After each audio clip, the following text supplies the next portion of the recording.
Howdy,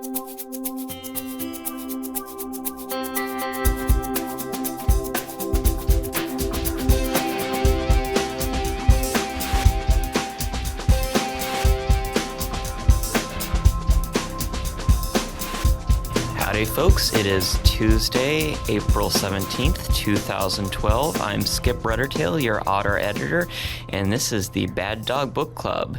That's the lovely spring sound of birds singing behind me that you hear, and we are in the spring. I hope you folks are enjoying the weather as much as we are here in DC. This week's story is Where Angels Fear by Whyte Yoté, in another triumphant return to the book club. And we're very excited to have B-Hop reading for us. Buck Hopper. Do check out his podcast, the Furry Basketball Association, and associated works and writings. And we hope to have a couple of his stories coming down the pipeline pretty soon, too. Enjoy the story, and we'll be back to discuss it in a week. Have a good one.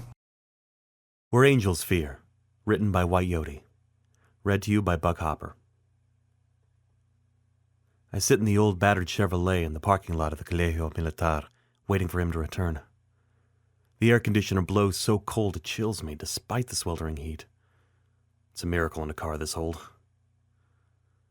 I am going to enjoy sleeping in my own bed again.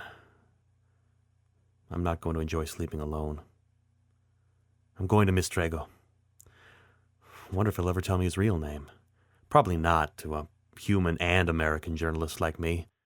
He'll whisper the most seductive words in my ear. But those words won't get him kidnapped and killed by some Sinaloa goons. I've only known him for 3 weeks, but it's true what they say about the coyotes down here. They have the devil in them. What, other than the devil, would make them crazy enough to ferry people across one of the most heavily patrolled borders in the world? Insanity, maybe. And money. But Trego says it's not about the money. It's about helping people. My thoughts turn to Agata and her daughter Rosa, holed up in Trego's home in an anonymous neighborhood to the south. Their safe passage fetched enough money to pay Trego's rent for the next year. It also paid off the local policia. Coyotes are suspicious enough without being border crossers, but thankfully bribery is a viable option down here. One thing I have learned, though, in my time in Mexico, is that you pay for the coyotes to try, not to succeed. But tell that to the poor, desperate people who need to get to their loved ones in the States, and you'll scare them off. You'll take away Trego's business. It's not a lie exactly. The great majority of border runners make it across. Trego and his colleagues wouldn't make money if their reputations weren't strong. And there are a few secrets that aren't exposed in some way or another. Omitting truth works on a case-by-case basis, Trego told me one night as we lay in his bed. But if you must lie to cover up a lie, they lose trust in you. Then you disappear. More people have disappeared here in Juarez than I care to write about. But I must write. As I look up from my notebook, I see a stream of people exiting the border crossing station's elevated platform. They're day workers, families out shopping, kids fortunate enough to be enrolled in one of El Paso's private schools. Trego stands out, the only furry body amid a sea of flesh. His bright, flowing, open-collared shirt doesn't hurt either. When the crowd reaches the bottom of the stairs, it diverges, left to the visitors' parking lot, right for those making their way into Juarez on foot. Trego goes straight, towards the only car in the Colegio parking lot. My brooding mind eases up when I see him, arms full of white plastic shopping bags from Walmart. After crossing half the distance, he breaks into a grin only a coyote could achieve. He's got the devil in him, I'm sure of it. And by proxy, I've had the devil in me too. Cunning bastard, but a sweet lover as well. I don't want to admit I've been changed by him, but I'm afraid I have. My article, however, will mention none of these extraneous details. Trego opens the rear door and tosses the bags in, moving with a natural grace as pelado slack. It's got to be the tail, I tell myself, but deep down I think the demis, not just coyotes specifically, possess a closer connection to the earth we can't even begin to explore. When asked, more likely than not, a demi will say it's just how it is, and perhaps it's what they feel. But I don't believe they realize how lucky they are. I do envy Trego, not for his job, but for his spirit. I have fallen for him. I should try to distance myself from that before we have to say goodbye. If he feels the same way, he doesn't show it as he flops into the driver's seat next to me, a Coke in his right paw. He throws his head back, guzzling it like water. You've got to be the only person I know who won't go to the Walmarts in Juarez because he prefers corn syrup to cane sugar, I say, reaching for the bottle. It tastes super sweet, falsely so. I've grown used to Mexicoke. He can take it back. Trego laughs a delightfully bark-like sound. You, my friend, are addicted now. You can never return. Sugar soda's hard to find up north, eh? Beyond specialty beverage stores and warehouse clubs, you don't find it, I reply. I don't understand how you like American Coke so much. I have a sweet tooth, Juanito. Sugar is fine, but there is something about your soda that satisfies a craving deep inside of me. Perhaps it tastes like freedom. His voice gets dreamy as he spreads his paws across the vastness of the Chevy's dashboard. More bark laughs, and then he puts a paw on my thigh. Little thrill runs the length of my spine. You're crazy, I say, looking over at him. His smile only confirms this fact. He rubs gently, then pats me. Crazy like a fox. Putting the car in gear, not bothering with a seatbelt, Trego turns us around and drives away from the Colegio Militar, towards Juarez, and ultimately, home. By the time we arrive at the small, unassuming house in the Valle Dorado neighborhood, it's late afternoon and the heat of the day is broken. It rushes into the Chevy and ruins what the AC worked so hard to maintain. Grabbing 2 of the 4 bags, I follow Trego through a gate into a courtyard, whose walls are covered in morning glory and hibiscus. Instead of asking for my help, he sticks the bags in his teeth while he opens the rickety screen door. Lucy, I'm home, he says around the plastic, shouldering open the inner door. Oh, that smells so good! As I follow him, the homey aroma of tamales sets my stomach to growling. There is just something indescribable about eating freshly cooked tamales that shares little with the roach coach fare in the U.S. Perhaps it's the authenticity that makes them taste so much better. Perhaps it's just my head. All the same, Agatha has made us dinner, and we're a couple of hungry guys. The groceries forgotten, Trego picks up a tamale from the steaming pot on the stove and pops it into his muzzle, gulping it back as if it were a freshly caught mouse. Chingame! She made carnitas. Licking his lips, the coyote lopes into the living room where Agatha and Rosa, along with a young man of about 19, are watching a telenovela on Trego's TV. Volví, cachorro! Squeals Rosa in youthful delight as she climbs over the back of the threadbare couch to hug the coyote. Cachorro is her pet name for the coyote. You get treats? Rosa, Agatha says, horrified until she looks at Trego's face. Don't worry about it, he replies, and nods down to Rosa. I got plenty of treats, and water, energy bars, easy stuff like that. He repeats it in Spanish for the benefit of the little girl. She jumps up and down until Trego eases away, patting her on the head. His tail wags up a storm. Agatha replaces Rosa, wrapping her arms around him, even nuzzling into his neck a bit. She has a husband up north. He is the reason for their journey. And she is a faithful woman, but I can tell Trego has spellbound her as well in a different way. I have been close to him long enough that I know it goes no farther than that. He is nothing if not honor-bound. How did you know carnitas are my favorite, you lovely woman? He asks Agatha. I didn't, Agatha blushes. And for a moment I can imagine the woman she was perhaps 20 years ago, radiant and free of worry. Hope and levity soften her features. And I find I can't bear the thought of tonight's excursion failing. If it happens by way of the Border Patrol, it merely means deportation, and my media status exempts me from prosecution. But if it's anyone else... Come, Mateo! Let's all sit down and have dinner together. Courtesy of Agatha's wonderful cooking. The young man stands and follows us into the kitchen, where we bring the food to the table, and Trego leads us in grace, and not until this moment did I realize he's a believer in the Virgin, before digging in, coyote style. The observant journalist in me takes over, as we eat Agatha's delicious meal. Between mouthfuls of tamales, beans, and fresh fruit, with horchata to wash it all down, we share stories. Rosa, whose knowledge of English can't quite keep up with the pace of our speech, concentrates more on her food. Trego regales us with accounts of prior crossings, to which Agatha pays rapt attention. She doesn't notice his right ear twitching at intervals. It's his tell for when he's manipulating the truth. It reminds me of how intimately I already know him, and the thought of being back in my own country tomorrow morning saddens me more than it should. Agatha's husband Sandalio works at a meatpacking plant in Kansas, the result of a prior successful coyote crossing. After a year of gainful employment, he sent for his wife and daughter. He's the one who paid Trego by Western Union a week ago, when Agata and Rosa came to stay in the house while the Howdy made preparations. Mateo is a former gang member, evidenced by numerous tattoos. After nearly losing his life in a gun battle at 17, he made his decision to leave while healing under his mother's doting care. She urged him to try to make it north, where he could find a good job and be rid of his violent past. Over cups of hot chocolate, Mateo admits the urge to go back to the gang is strong, but the possibility of living his own version of the American dream is stronger. He hopes to end up in the liberal bastion of Portland, Oregon, working perhaps in the lumber industry. Anything to get a foothold. When I ask if he knows anyone in the area, he shakes his head. "You'll see," he tells me evenly. We both know he has no idea what to do beyond making it to his destination.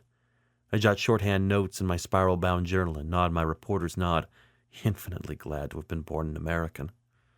Whenever I feel like complaining about my life from now on, thinking of Mateo and Agata and little Rosa will be enough to remind me it's not as bad as I think.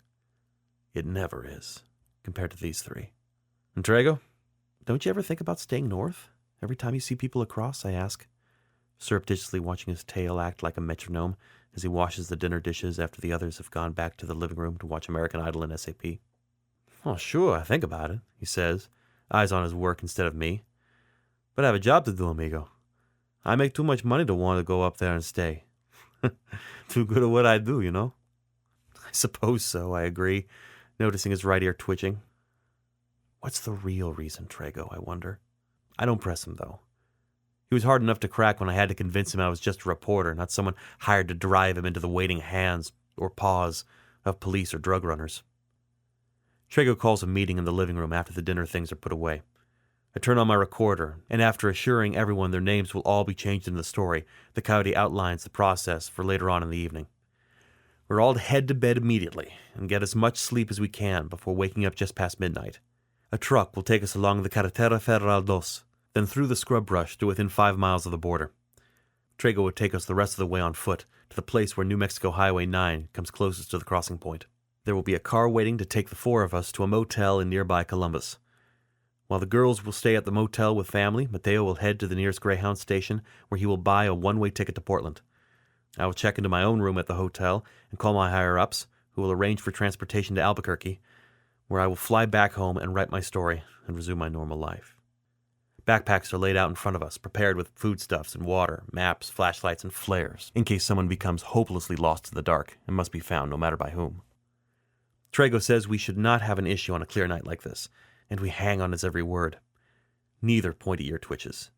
Agata holds her daughter close. Rosa is the liability on this trip.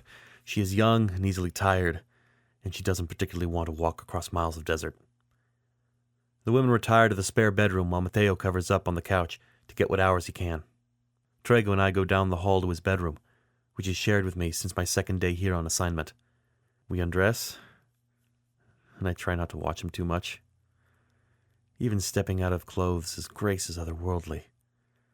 He slides under the cool sheets next to me, propping up his head on his crossed arms. "You are thinking, Juanito," he mutters, after neither of us speaks right away. I am. I think I know what it is. Are you scared? I ask, instead of giving him the answer he already knows. It's a silly question, but apt. And I genuinely want to know. No. His ear twitches anyway, and he grimaces. Maybe a little. I always am, you know. Keeps me on my toes, keeps my senses sharp. Whole lot of trouble is out there. Trego turns to face me, reaching out for my thigh again. But think, tomorrow morning, you'll be having stale bagels and cold gravy at the motel. Not a care in the world.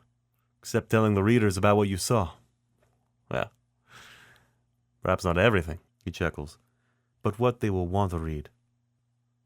The sentence has a bit of innuendo, and it makes me smile. Trego smiles back and sidles up close to me, nuzzling against my neck. This is unusually affectionate for him. I'm going to hate having to say goodbye to that. I bring my arm around his back, and we stay that way for a while. I'm scared too, I admit. Not about the crossing, I'd gather. The Coyote lilts in the English of someone who has learned it as a second language, properly spoken, not Americanized. This is the point where I feel the inevitability of it all, the weight on it on my soul, and I realize I'm trapped within my heart's own prison. Trago can smell it on me. Mixed blessing if there ever was one. And he brings his nose to my cheek, his breath warm and pleasantly cinnamon meaty.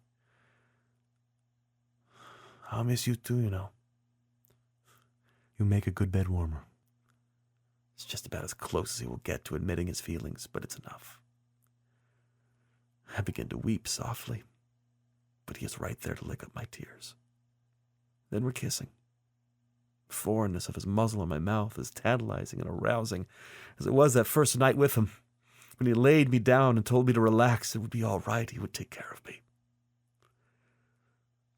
Those were mere words back then, but now they are truths. The tears stop because being here with him makes me want to not cry. How can I, when his tongue and fur and soft yellow eyes bring only happiness?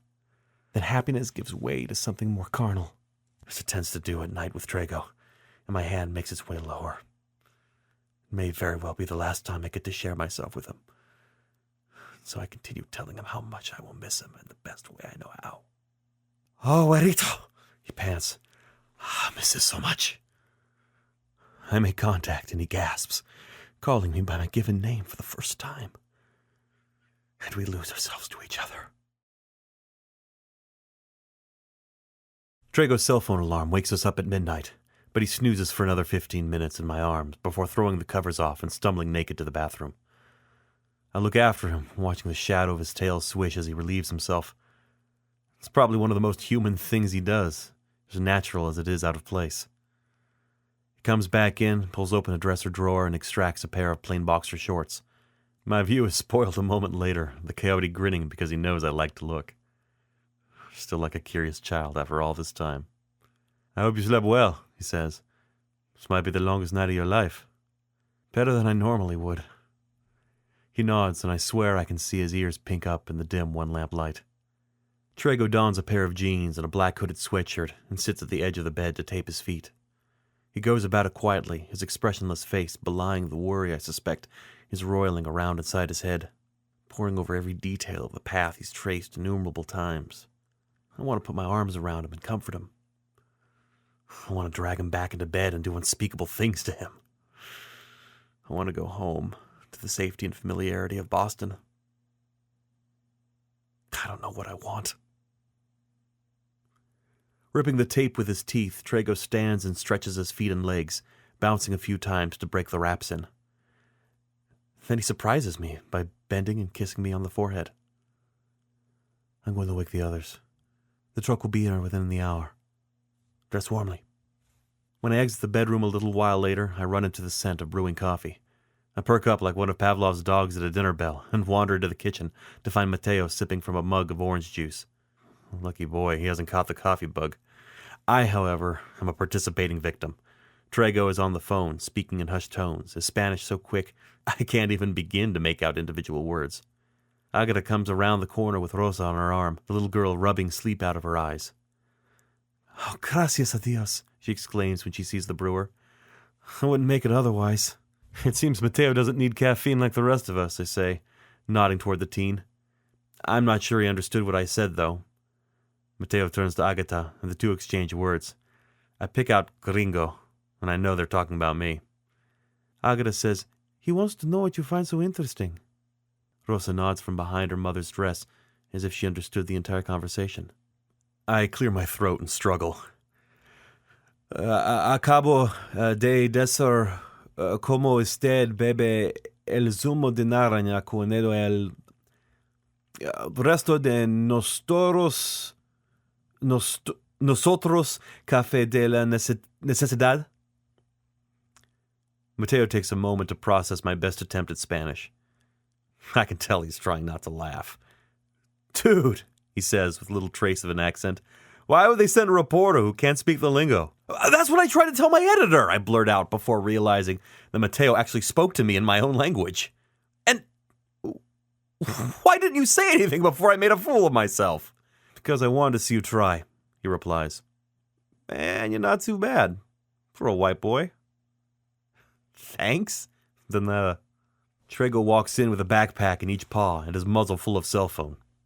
Truck's outside, he mouths around it, then spits it into his palm before wiping it on his hoodie. Everybody, grab a thermos, fill it, les vámonos. Remember, dark clothes, he says to Agatha, who looks at her floral dress before taking Rosa back into their bedroom. She returns in jeans and a navy long-sleeve t-shirt. Minutes later, we leave the house as a group, Trego locking the door behind him. A beat-up Ford Lobo with a camper shell and what looks like an off-road suspension idles at the curb. Water still pulses with life and light, the sound of traffic on the highway perceptible even from several streets away. The Coyote motions toward the pickup's bed and pulls me back when I try to climb in.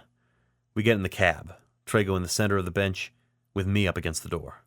Not until I see a Furry pop with the truck into gear do I look across Trego's lap to the chubby wolf at the wheel. His fur looks blue in the glow from the dash, and the only part of him I can see clearly is the underside of his muzzle, where it disappears into a plaid flannel shirt. He glances at me with night shine in his eyes. Buenas noches, I say politely. Sup, he replies. Trego barks a couple of times, prompting me to slug him in the shoulder. Does everybody in Mexico speak English? No, but you'd be surprised, the wolf says. I'm Ernesto. Nice to meet you. He gets the truck rolling and changes gears instead of shaking my hand. And that's okay, because my hand soon has Trego's paw in it. Our fingers intertwine. For a brief moment, I consider asking him to come with me to the States. But then my left brain takes over and quashes the thought in a fit of logic. I squeeze his paw hard, savoring the soft fur between my fingers. He squeezes back.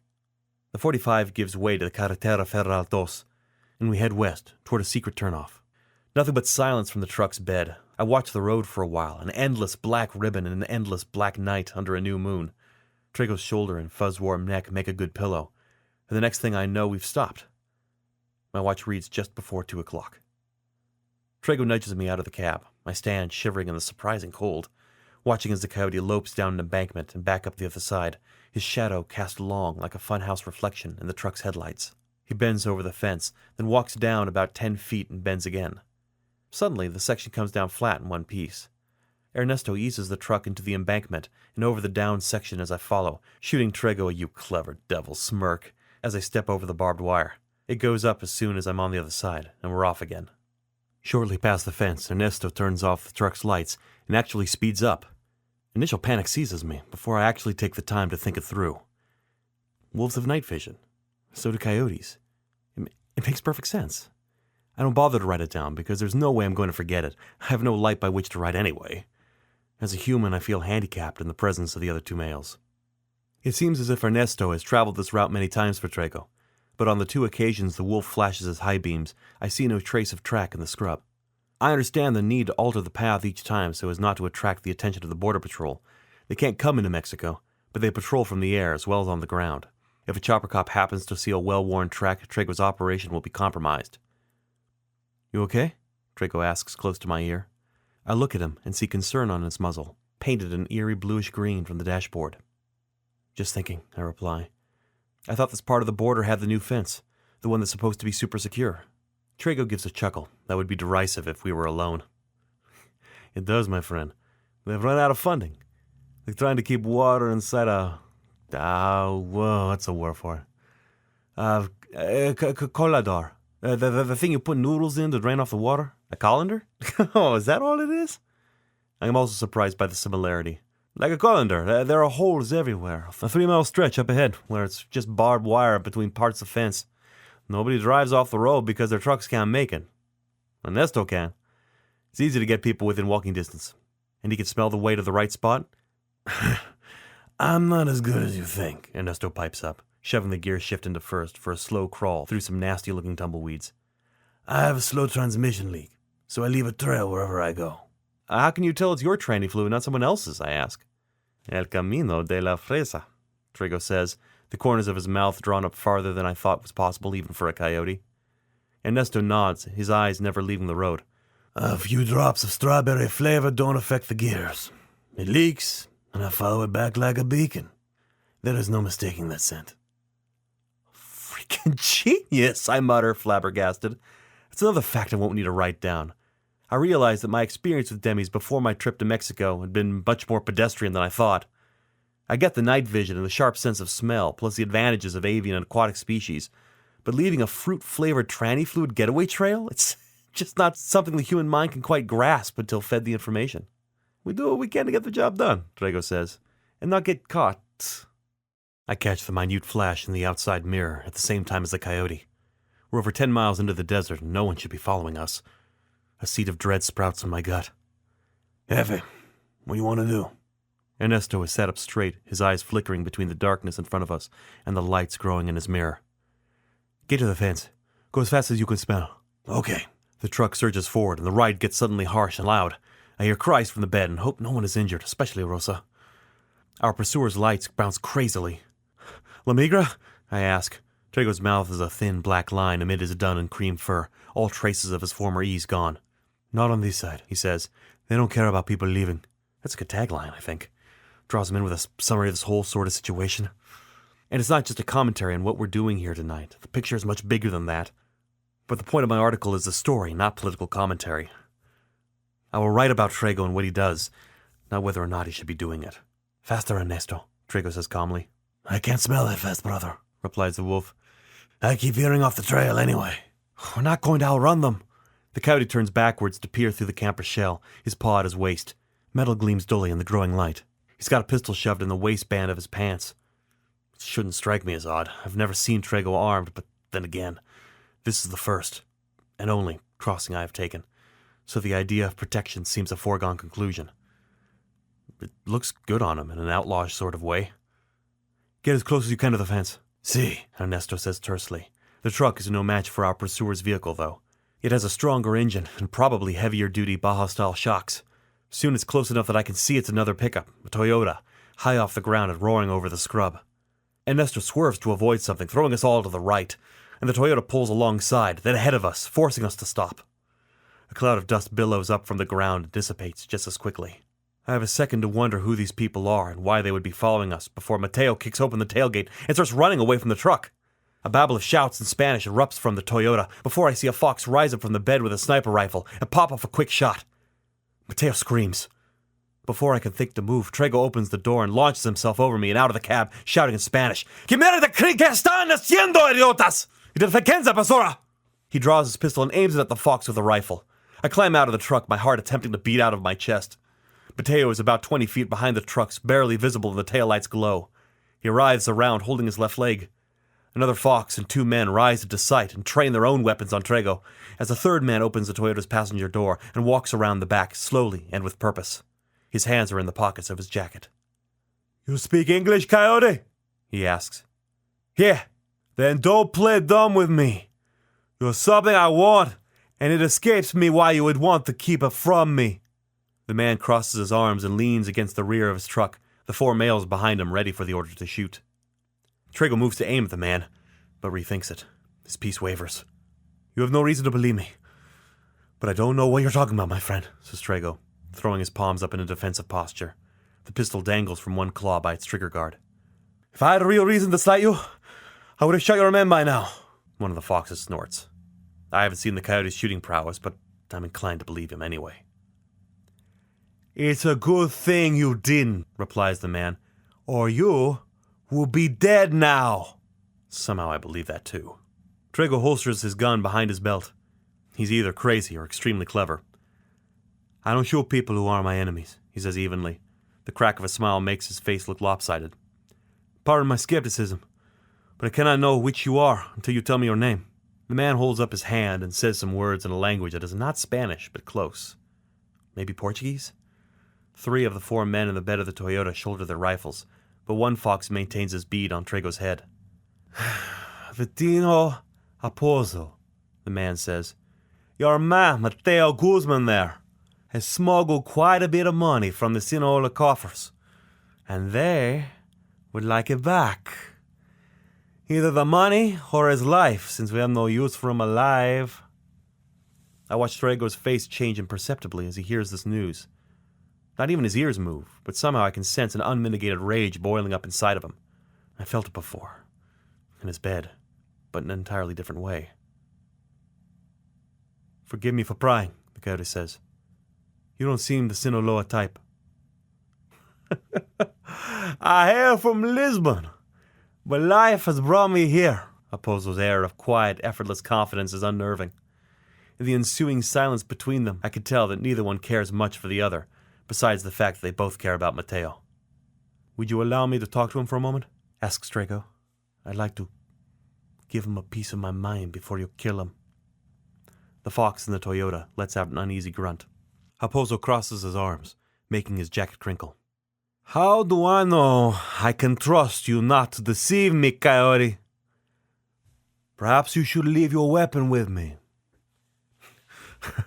"No honor among thieves, eh?" Drago takes his gun and walks halfway to Opozo before setting it on the ground. "You have my respect, at least," he says with a slight grin that doesn't last. "You do what you must. But I have a few words for the boy." "You're going to let..." Drago throws a paw up at my face, his eyes burning a message into my brain, a look I will always remember. It is the look of a man who considers his actions and does what he must to survive. I understand. Whatever Mateo did, he put us all in danger, especially with the girls along for the ride. As Drago leans to the tailgate and whispers to Agatha, I remember that Rosa is the only innocent one here.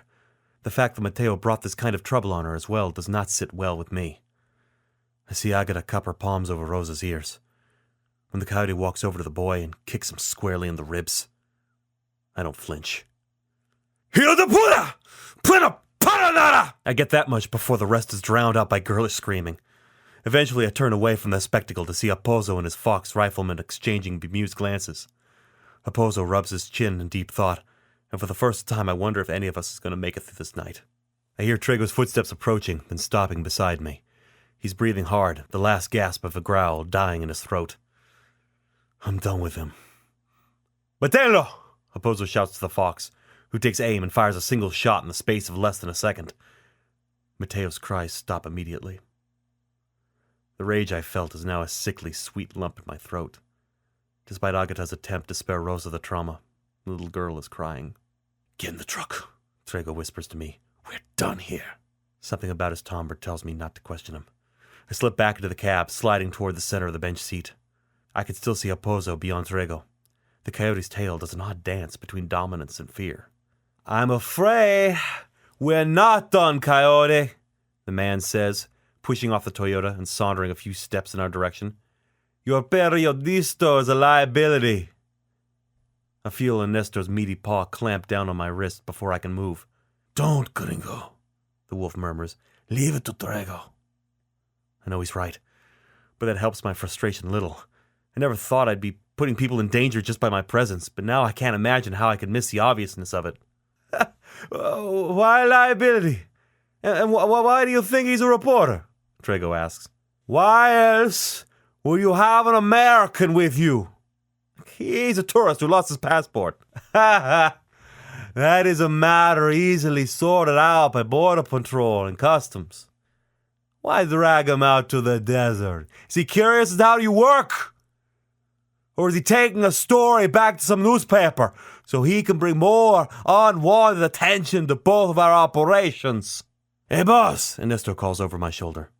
"Wie werden wir diese Banditen beseitigen?" "Verlos, wenn du das Codewort hörst. Ich lenke sie ab und du kannst mich später abholen." Drago looks at me as Ernesto surreptitiously slips the truck into gear but keeps his foot on the clutch. He gives me a wink, but I can tell he's flustered.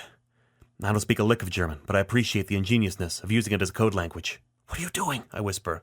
"Saving you," says the coyote, who turns to Opozo. "My friend doesn't seem to want to come out. Something about not wanting to die."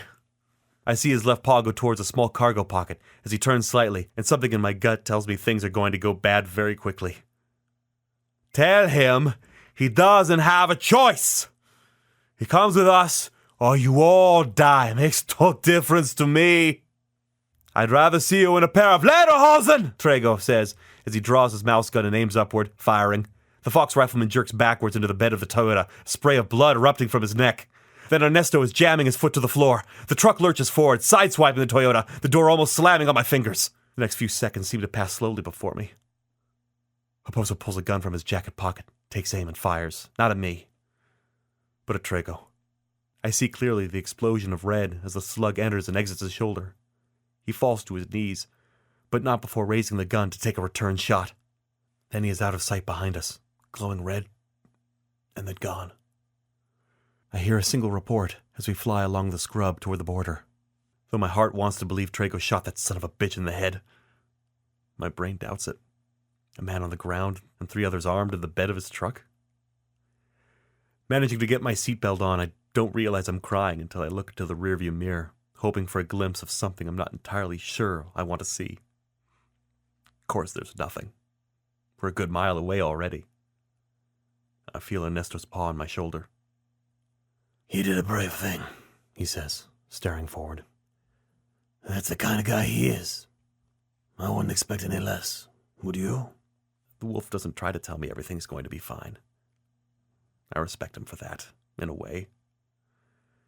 After taking a moment to gather myself and find my voice, I reply, "Nope, I wouldn't." Don't even need to think about that answer.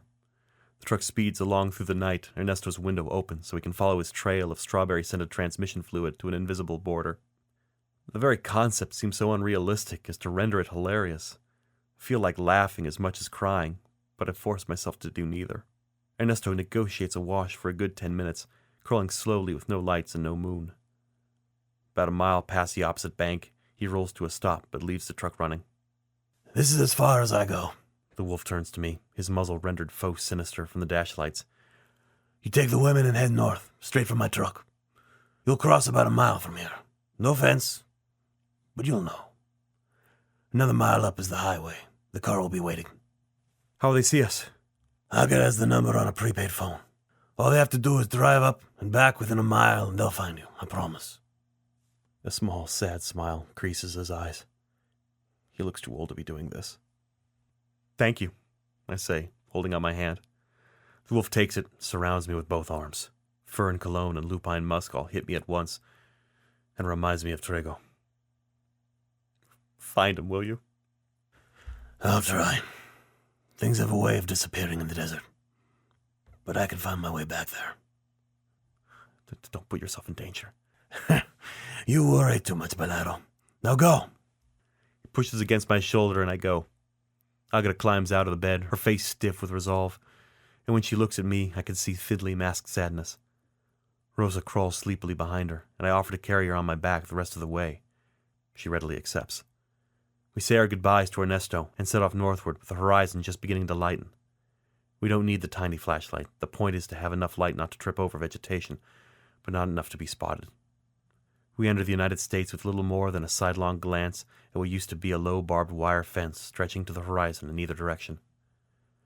Somewhere, about 10 miles to the east and 13 to the west, is a 15-foot tall steel barrier that abruptly begins where the poor excuse for a fence ends. The state of New Mexico is waiting on funds to complete the project. The Border Patrol considers this area a low risk for crossings because of the unlikelihood of anyone surviving a 30-mile trek across open desert, even spread over a few days. The Border Patrol has obviously never considered Trago's unique methods to their detriment. We are mostly silent, save for a warning or two about a prickly bush here, a dip in the terrain there. Rosa never becomes a burden. She's so small. And Agata plods along with the determination of a woman who has been through worse in her life. The story ends not with a bang, but a whimper. I see the car before I see the highway, driving east before turning around and driving west again, making slow passes directly ahead of us. I can't believe how accurate Ernesto was, especially considering all the wandering we could have done over the past 2 miles. Rosa squirms off my back when she recognizes a relative, perhaps an aunt, and she runs between bushes to her outstretched arms. Except for the little girl, everyone cries, including me.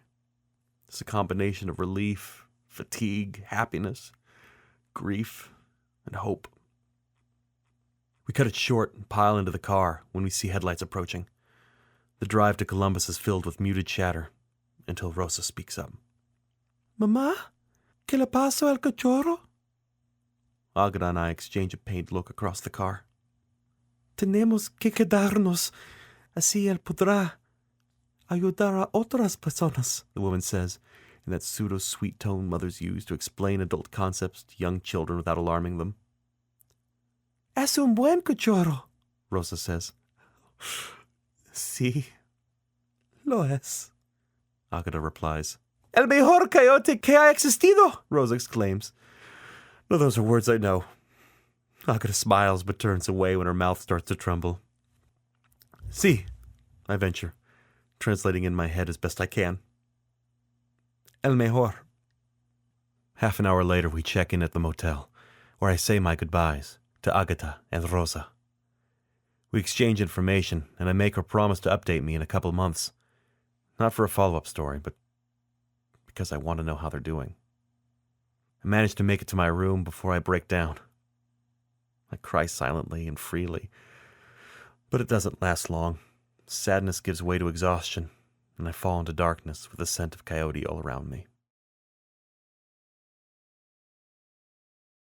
My inner dentist nags me from within as I stare out my window at the John Hancock Tower looming over Boston's Back Bay. Don't chew pencils, you ass.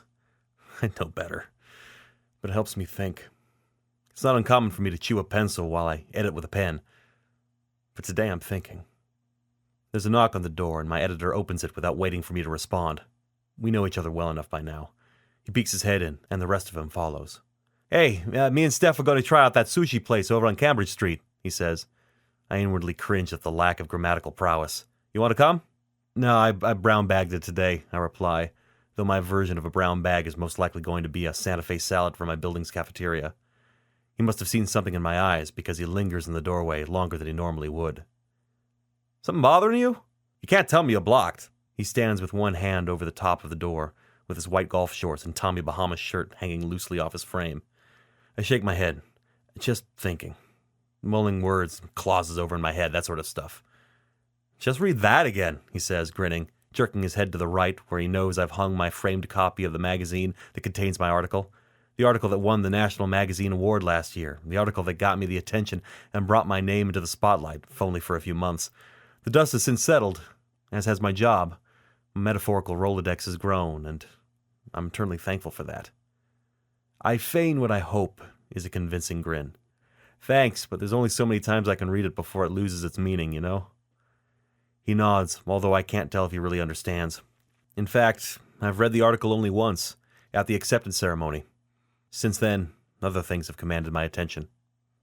I gotcha. You don't want anything from the place? I can bring it back a roll or something. Nah, I'm good, thanks. You two have a good time, I reply with my blend of politeness and decisiveness that lets him know he is free to leave me be. You bet. Oh, hey, cleaning guy's here. You mind if he comes in? I shake my head, and that's that. He waves, smiling, and closes the door, his opaque form disappearing forthwith. Presently, I turn my attention back to my laptop, but the interruption has frazzled my focus. I keep glancing at the frame on the wall and the cover with its evocative art. Then back to my desk, where the vaguely elephant-shaped award sits next to a small frame with a photograph in it. Before I can lose myself in the photo, I hear a soft knock at the door. Yes? A young-looking coati sticks his muzzle around the door, blinking twice in rapid succession. His nose does a dance while scoping out the room. Okay to clean in here, mister? He pronounces it meester, and I immediately know where he's from. Sure, you're okay. Can I stay? No problem, you got it. I be quick. He pushes the door to its stops with his cart full of cleaning materials, towels, and trash bags.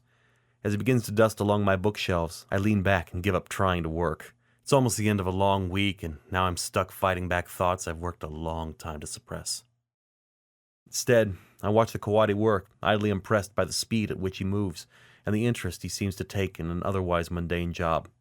You have big plans for the weekend? He asks as he lifts up each of the knickknacks on my desk, dusting both the item and the spot on the wood where it sits. His tail makes lazy arcs in the air behind him, somehow keeping clear of anything fragile. Not much, I reply. My life isn't interesting enough to share most of the time, so I don't. I sit and stare at the screen until my vision blurs, and I finally give up. I could take an early day and polish a couple of pieces on Sunday morning with brunch and a nice mimosa. Who's el mejor? The coati's got the small frame in his paw, looking it over while he wipes its words with a cloth. Just a guy I knew. He's not just a guy if you got him in a picture, he replies, setting the frame back down perfectly. Trego and I are smiling in the photograph, our arms around each other's shoulders, an American Coke in his paw. He was taken the day he took me to a roadside horchata stand, my first full day in Juarez. The Coke was mine, but I traded it to the coyote for the rice milk. It turned out to be mutually beneficial. I can't just have a photo of a friend on my desk? The coati's ears twitch backwards, focused on me. I should know better than to feign annoyance to mask something deeper because demis can tell the difference.